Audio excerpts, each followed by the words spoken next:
All right, everyone, thanks for tuning in to this daily horoscope. My name is Athen, and this is for September 28th and 29th, Sunday and Monday. All right, so the moon is now in Scorpio, and it's going to be going into Ophiuchus on Monday. Now, this is where Mars is, and you guys have been hearing me talk about instinctual nature and tapping into that, tapping into the, quote, lower chakras and our instincts. And normally when we think of instincts and the lower chakras, we think in terms usually of fight or flight, of survival, of basically some sort of reactive or animalistic sort of response. But the thing is although we do have these roots, we are human, and humans are divine beings. And while some of our roots are in fight or flight and those sorts of instincts, it's also in a divine sense our bliss and our enjoyment. That is our instincts. That is our natural state of being. For example, if you look at children, when they're born, they're extremely happy and joyous, and they just have this zest for life. Well, that's our natural state.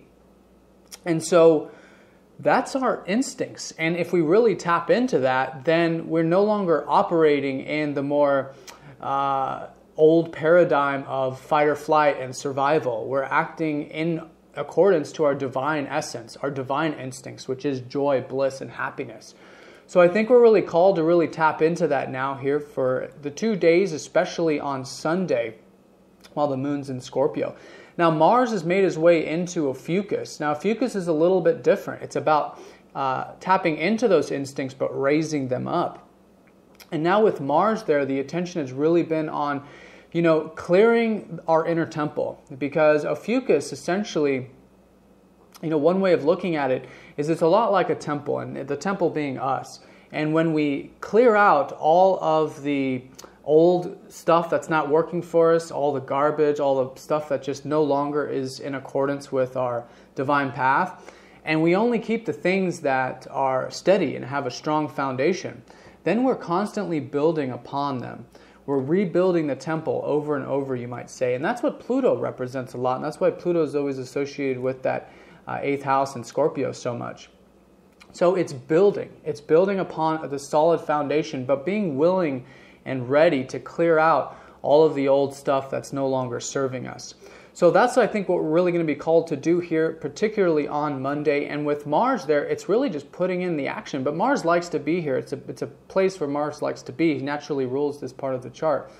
So it's just putting in action. And I think it's really about focusing on, our repetitive thinking patterns. Is a lot of times, as humans, this is what we do. We think. And that's where we can always improve, because that temple that we're building is essentially rebuilding our consciousness. It's seeing things in a new way. It's seeing where we're having these repeating thoughts, perhaps negative thoughts. I'm fat, I'm ugly, I'm no good, I'm not worthy, I don't have enough. Those sorts of thoughts that always hinder us, and they're like this repeating pattern that our minds are constantly trying to trip us up on. Well, it's about observing it, observing those thought patterns. And I think we're going to be called to do that here on Monday, and then just raising it up, taking it to the next level. Ophiuchus raises up the serpent, which the serpent is the thinking mind, metaphorically. Raising it up, raising the frequency, and choosing to take a different pattern, to start a new pattern perhaps, but break any old patterns that are no longer serving us, particularly with thinking patterns and also emotional patterns as well. All right, guys, so I'm going to draw a card and see where Spirit would like a little bit more emphasis. Okay, Aquarius. Well, that's kind of out of left field, but not really, because this part of the chart is actually going to be squaring up to Chiron, which is interesting because Chiron is all about healing. Also, Neptune's there too. So we've been healing, our image of the collective and what we're doing in the bigger picture, and our overall higher self has essentially been going through a healing process. But in this sense, with the moon here, it's really like our higher selves are giving us an opportunity to be healed, for our instinctual sides, our human sides to be healed. So I think what this square is sometimes it's not always easy to do this healing work. Sometimes it's not always, the thing we want to do. But sometimes there's situations that pull us into it. And if we're a willing participant and we're willing to make these changes and to grow in this way, then that's when the true healing starts, and that's when the true healing begins. So consider this, I think, an opportunity to do some of that healing in order to move into the next stage, which will be Sagittarius in a couple days when the moon shifts in there and the frequencies start to open up and we start to move into the more ascended, higher aspects of the chart.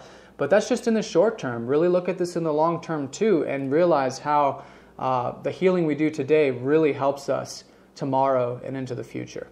All right, guys, I hope you enjoyed. Thanks for watching, and I'll talk to you next time.